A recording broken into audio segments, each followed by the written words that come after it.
I'm back with Kathy L. Wheeler, who just read From the Duke's Detour, and that had quite the cliffhanger. I was not ready for that chapter to end. So, one thing that struck me about this scene that you read is kind of the Loretta Chase vibes of like these children happening upon Rebecca, and she's just like, okay, well, I guess that I'm helping you.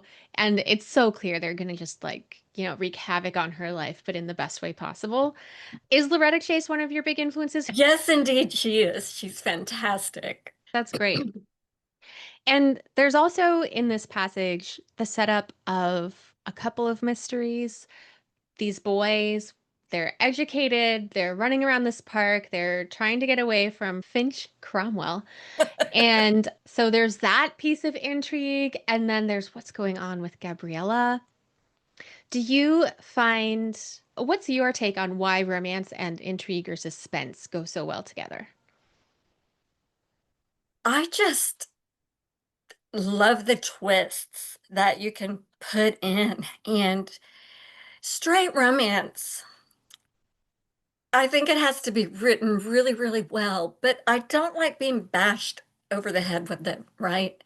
So I always think that suspense elements really puts the hero and heroine in a position where they end up on a quest together eventually.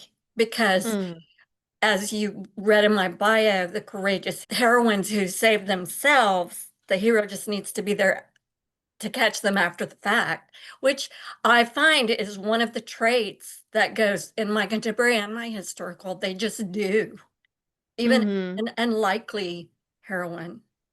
Yeah.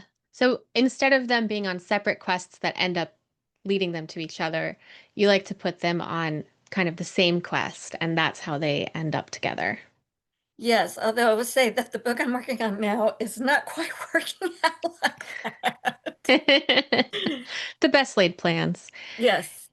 I read a blog post that you wrote that's kind of an author's note talking about you described your romances as somewhat dark with a beacon of light at the end, and that they are dealing with the I think you were describing them as dark because they deal with some dark topics.